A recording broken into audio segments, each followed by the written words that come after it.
வணக்கம் மக்களே. வணக்கம். சரி, அம்மா வந்து வாங்கின மீனெல்லாம் க்ளீன் பண்ணணும். அப்படியே வச்சுட்டா வேலைக்கு ஆகாது, சமைச்சு சாப்பிடணும்ல. அதனால க்ளீன் பண்ணலான்னு வந்திருக்கேன். முதல்ல க்ளீன் பண்ணிட்டு அப்புறம் என்ன பண்ணலான்னு பார்த்துக்கலாம். அதுக்கு முன்னாடி நம்ம சேனலை சப்ஸ்கிரைப் பண்ணிக்கிறோங்க, செல்லப்புள்ள சால்வி சேனல். அப்புறம் வந்து ஒரு லைக் போடுங்க. லைக் போடையில அப்போ அங்கே ஒரு ஹைப் வரும், ஹைப்பையும் டச் பண்ணுங்க. அது என்ன பண்ணுறாங்கன்னு பார்க்கணும். நீங்களாம் பண்ணீங்கன்னா நாங்களும் அதை பார்த்து ரசிப்போம். எங்களோட சப்ஸ்கிரைபர்லாம் நல்லா பண்ணி விடுங்க, ஹைப்பெல்லாம். அப்புறம் நம்ம வீடியோக்குள்ளே போகலாம். இப்போ என்னென்ன செய்யலான்னு பார்க்கலாம். சரியா? கனவா மீன் அம்மா முதல்ல க்ளீன் பண்ணிட்டேன், இப்போ தான் பண்ணி முடித்தேன். கனவா மீனை க்ளீன் பண்ணிவிட்டு என்ன செய்யலாம் அப்படின்னு ஒரு யோசனை வந்துச்சு. பிரியாணி செய்யலாமா அப்படின்னு கேட்டேன். அப்படியே பார்த்து சோஃபி. ஆனால் பிரியாணி தொக்கு பண்ணால் அவ்வளவா அது சாப்பிடாது. சரி, பிரியாணி செஞ்சு சாப்பிட்லாம், நல்லா இருக்குல்ல அப்படின்னு சொல்லியிருக்கேன். பார்க்கலாம் என்ன செய்யலான்னு ஐடியா பண்ணிக்கிறோம். இது என்ன மீன் தெரியுமா? கொடுவா மீனுன்னு சொன்னாங்கப்பா. நான் வந்து சங்கரா மீன் நினச்சேன், பெரிய சங்கரா அப்படின்னு. கொடுவா மீன் யாரோ மீன் வைக்கிறவங்களே இருக்காங்களாம், அவங்க சொன்னாங்க. சரி, என்ன இருந்தாலும் சரி, அதான் மீன் நமக்கு தேவை மீன். இப்போ இதை நல்லா சைடை கட் பண்ணிவிட்டு, பா பயங்கரமாக இருக்குப்பா, ஸ்ட்ராங்காக. நம்ம வீட்டிலே பண்ணணும்னா இப்படி தான் பண்ணணும். சரியா? வேறு வழி இல்லை நமக்கு, இப்படி தான் பண்ணிக்கிறணும். இப்போ இந்த சைட் பண்ணிடலாம். எத்தனை ஆயுதம் வச்சுருக்கேன் பாரு அம்மா. இந்த முள்ளை எடுத்துட்டேன், இந்த பெரிய முள்ளை பத்தியா எப்படி கஷ்டப்பட்டு எடுத்தேன் தெரியுமா? இதை இப்போ ஈஸியாக தான் இருக்கும். நான் என்னன்றேன், ஏன் அவ்வளோ கஷ்டப்பட்டு அதை எடுக்கணும்? வெந்த அப்புறம் பிச்சு போட போறோம், அப்படியே போட்டு சாப்பிட்றலாம். அப்படியே உள்ளோட எல்லாம் போட்டு இந்த சைனீஸ் எல்லாம் சாப்பிடுறாங்கல்ல, டக்குன்னு அப்படி கொட்டி ஆமா அப்படி சாப்பிடணும். நம்ம தான் குடல் எல்லாம் கிளீன் பண்ணிடுறோம், அது போதாதா? இத வேற கை வலிக்கு கட் பண்ணிட்டு இருக்கீங்க. குடல் கிளீன் பண்றதுக்காக இதையும் தான் பண்ணணும். அது பண்ணும்போது இது பண்ணணும்ல. ஈஸியானதெல்லாம் கட் பண்ணிடலாம். அந்த ஒரு இது வந்து ரொம்ப கஷ்டமா இருந்துச்சுல இப்போ. ஆமா, இப்போ பரால் எடுத்துடலாம். இதுக்கு இதான் அம்மா பரால் எடுத்து வச்சிருக்கேன். அப்படியே இந்த இப்படி விழுந்துருச்சுன்னு சிங்கில் கழுவி எல்லாத்தையும் க்ளீன் பண்ணி வாரி எடுத்து போட்டுருவேன் தனியாக. வந்துடுச்சா? சூப்பராக ரெடி ஆயிடுச்சு ஒரு சைடு. இதெல்லாம் வாங்கி வச்சுக்கிட்டிங்கன்னா ஈஸி. நம்ம வீட்டில் தூரமாக போய் கொடுத்து க்ளீன் பண்ண முடியாதவங்க இந்த மாதிரி பண்ணிக்கலாம். நம்மளே வச்சுக்கிட்டு சூப்பராக பண்ணிவிட்டு அழகாக கட் பண்ணிவிட்டு இப்போ நல்லா தடியாக கத்திலாம் ரெடி பண்ணி வச்சுக்கிடுங்க. சிசரு, ஒரு சின்னது, ஒரு பெருசு, ஒரு இது, இன்னும் ஒரு கத்தி எடுத்துக்கிறேன் இப்போ நான் கட் பண்ணுறதுக்கு, பெரிய கத்தி. யாரெல்லாம் எங்க அம்மா மாதிரி ஆளுன்னு கமெண்ட்ஸ்ல சொல்லுங்கப்பா. நான் வீட்டுக்கு வந்து தான் வச்சு க்ளீன் பண்ணி கட் பண்ணிக்கிறேன். இல்ல இந்த முறை இன்னைக்கு வாங்கிட்டு வந்துட்டான் தம்பி, அந்த மாதிரியே. இல்லன்னா கட் பண்ணி தான் வாங்கிட்டு வந்திருப்பாங்க.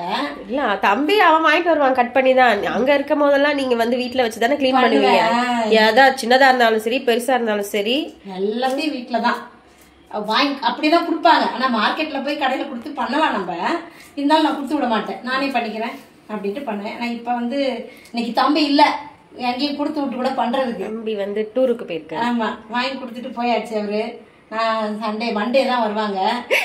இன்னும் யாரோ ஒருத்தவங்க கமெண்ட்ஸ்ல, உங்களுக்கு உங்க பொண்ணு மேலதான் வந்தா பாசம் அதிகம், உங்க பையன் மேல பாசம் கம்மி தான். பாசம் எல்லாமே என் பையன் பையன் சொல்றேன் நானு. என்னமோ கூட இருந்தே பையன் மேலேயும் பாசம் இருக்கு எனக்கு நிறைய. ரெண்டு பேரும் ஒரே மாதிரி தான் இருப்பாங்க. எல்லா பிள்ளையும் புள்ளதான். எந்த பிள்ளையும் தனியாலாம் பார்க்க மாட்டேன், பிரிச்சுலாம் பார்க்க மாட்டேன். நான்லாம் எல்லா பிள்ளையும் ஒரே மாதிரி தான். என் பொண்ணு கூட இருக்கிறேன் அப்படின்னா உடம்பு சரியில்லை, அது கூட இருக்கிறேன். என் பிள்ளைங்க தான் சொல்லிட்டாங்க, என் அக்கா கூட இருங்கம்மா அப்படின்லாம் சொல்லி அவங்க ஜாலியாக இருக்காங்க. நான் அப்பப்போ போய் அவங்களையும் பார்த்துட்டு வருவேன், பேர பிள்ளைங்களையும் பார்த்துட்டு வருவேன். நான் ஜாலியாக சுற்றுவேன், அவ்வளோதான். எப்படி பாசம் இல்லாமல் இருக்கும்? அதெல்லாம் தப்பு இல்லை. நீங்களே சொல்லுங்க மக்களே, பாசம் இல்லாமல் இருப்போமா பெத்த பிள்ளைங்க மேலே? இன்னும் நீங்கள் பாசமே இல்லைன்றாங்கப்பா ஒருத்தவங்க. என்ன ஒரே ஒரு கமெண்ட் தான், ஒரு கமெண்ட் தான். சரி, போனால் போயிட்டு பார்த்து பரவாயில்ல, தெரியாது அவங்களுக்குல, முழுசாக பார்த்துருக்க மாட்டாங்க. நம்ம வீடியோஸ்லாம் அவங்க முழுசாக பார்த்துருக்க மாட்டாங்க, அதனால அவங்களுக்கு தெரியாது, அவ்வளோதான். கத்தியால் வயிறை ஒரு கத்தியால் ஒரு கீரல் போட்டுட்டு அப்படியே கொஞ்சம் சிசரை வச்சு இப்படி கிழிச்சு கட் பண்ணிக்கிட்டு இருந்துச்சா. இப்போ வயிற்றுக்குள்ளே இருக்கிற எல்லாத்தையும் எடுத்துடலாம். இதெல்லாம் குடல்லாம் எடுத்துட வேண்டியதுதான். ரொம்ப டைட்டா இருக்குல்ல இந்த மீன்ல. ஸ்ட்ராங்கா இருக்கு மீன், ஸ்ட்ராங்கு, நல்லா ஃப்ரெஷ் மீன் இல்லை, அதனால அது அப்படிதான் டைட்டா இருக்கும். அதே மாதிரி இந்த சைடு இது என்ன பண்ணணும்னா, இந்த இடத்துல கொஞ்சம் நல்லா பெரல்லாம், இங்கே கொஞ்சம் பெரல் இருக்கும்.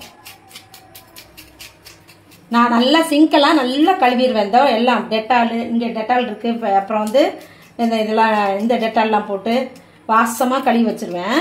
நீங்கள் எதுவும் சொல்லாதீங்க, கோச்சுக்கிறாதீங்க.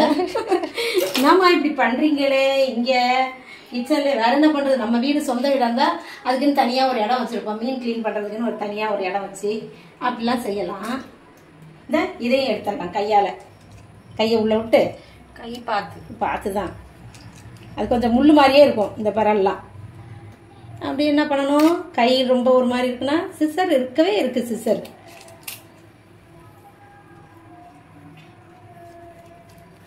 கட் பண்ணியாச்சு. வந்துருச்சா? நம்ம வீட்டு எதிர்க்க நிறைய நாய்ங்களா இருக்காங்க. ஆனால் நாய்னா அது ஒரு பக்கம் பயம். நமக்கு என்ன பண்ணுறது? நிறைய இருக்கு இந்த வீட்டு கிட்ட, இந்த ஏரியாவில், இந்த இடத்துல. பரவாயில்ல, அமைதியாக தான் இருக்குங்க. எல்லா நாயும் ஒரே மாதிரி இருக்குன்னு சொல்ல முடியாதுல்ல. கொஞ்சம் பயம்தான். அவங்க நான் பிள்ளைங்க போகிறதுக்கு பயப்படுவான். சால்வி கடைக்கே போக மாட்டேன்வான். கூடவே கூட்டிகிட்டு சுற்றுவேன் நான். அவ்வளோதான்ப்பா, முடிஞ்சிருச்சு ஒரு மீன் கிளீனிங். எடுத்தாச்சா? இதே மாதிரி இந்த சைடு முழுசாவே வச்சிடுறீங்களா? கட் பண்ணலாம், பார்க்கலாம் என்ன ஐடியா. முழுசா வறுத்து சாப்பிட்றதா, இது பிரியாணி பண்ணிட்டு வறுத்து சாப்பிடலாம்ல. வாழையும் கட் பண்ணிடலாம். வால் வேண்டாம், நல்லா கட் பண்ணிட்டு அப்புறமா என்ன செய்யலாம்னு ஐடியா பண்ணிக்கிறோம். அவ்வளோதான், உள்ள இருக்கிறதெல்லாம் எடுத்தாச்சு. எல்லாம் வந்துருச்சு. வயிறுலாம் க்ளீன் பண்ணியாச்சு. கொஞ்சம் தண்ணியில் கழுவிட்டு. இந்த சிங்க் அம்மாக்கு வந்து இந்த டேப் அம்மாக்கு நல்லா பிடிக்கும், ஈஸியா இருக்கு. ஆமா, நான் கழுவல, அதனால அழகா ஈஸியா இங்க வரும். கழுவிட்டு நான் கொஞ்சம் நினைவேன், இந்த இடத்துல கொஞ்சம் நினைவும். அப்பப்ப ஏப்ரான் போட்டுக்குவேன். இன்னைக்கு கூட போட்டிருப்பேன், மறந்துட்டேன். பழைய வீட்டுல வந்து ரொம்ப எக்கிக்கிட்டு கழுவுற மாதிரி ரொம்ப கஷ்டமா இருக்கும். இது பரவாயில்ல, இது ஈஸியா இருக்கு. இது ரொம்ப ஈஸி. என்ன ஏறி இறங்குறது மட்டும்தான் கஷ்டமா இருக்கு. வேற ஒரு ப்ராப்ளமுமே இல்லைங்க. இல்ல, ஏறி இறங்க முடியல. கால் வலி ஜாஸ்தி ஆயிடுச்சு அம்மாக்கு. ஏறி இறங்கினோன்னா ஒரு தடவை ஏறி இறங்கினாலே வலிக்குது. அப்புறம் வந்து இந்த கல்லு கால் வலிக்குமா? மார்பிள் கிரைனட்லாம் வந்து கால் வலி வருமான்னு கமெண்ட்ல சொல்லுங்க, யாருக்கெல்லாம் தெரியுமோ பார்க்கலாம். ஏதோ எங்க அம்மா புதுசா சொல்றாங்க, சொன்னாங்க வந்து ஒருத்தவங்க சொல்லியிருந்தாங்க. அதனால நான் கேட்கறேன், உண்மையா அது கரெக்டானா தெரிஞ்சுக்கிறோம். எதா இருந்தாலும் தெரியாததை தெரிஞ்சுக்கிற போறோம்ல, பார்த்துக்கலாம். அம்மா எல்லாத்தையும் க்ளீன் பண்ணி முடிச்சுட்டு கழுவி எடுத்து வச்சுட்டேன். இப்போ மீன் எடுத்து ஓரமாக வச்சுட்டு நம்ம எல்லாத்தையும் அழகாக க்ளீன் பண்ணிட்டேன். நல்லா இருக்கா? காரப்பொடி அப்படியே முழுசாக தான் வச்சுருக்கேன் எல்லாமே. இது வந்து இந்த பண்ணா மீன், இதுக்குள்ளே இது வந்து நெட்டின்னு சொல்லுவாங்க. இது வந்து ரொம்ப ரொம்ப நல்லது உடம்புக்கு. குழம்புல போட்டு சாப்பிடலாம் இது. ஓகே, எல்லாம் க்ளீன் பண்ணியாச்சு. என்ன சமைக்கலாம் சொல்லுங்க, கமெண்ட்ல சொல்லுங்க. நம்ம அடுத்த வீடியோவில் பார்த்து செஞ்சிடறோம். உங்க கமெண்ட் எல்லாம் பார்த்துட்டு என் கமெண்ட் எல்லாம் படிக்க தெரியும், கமெண்ட் போடுங்க சரியா? எங்க அம்மா டீச்சர் மக்களே, எங்க அம்மாக்கு படிக்க தெரியும் சொல்லுங்க. இங்கிலீஷ்லயும் போடுங்க, படிச்சிருவேன் நான் சரியா? அவ்வளவுதான். சரி, நம்ம அடுத்த வீடியோல பார்ப்போமா? ஓகே, பாய் பாய்.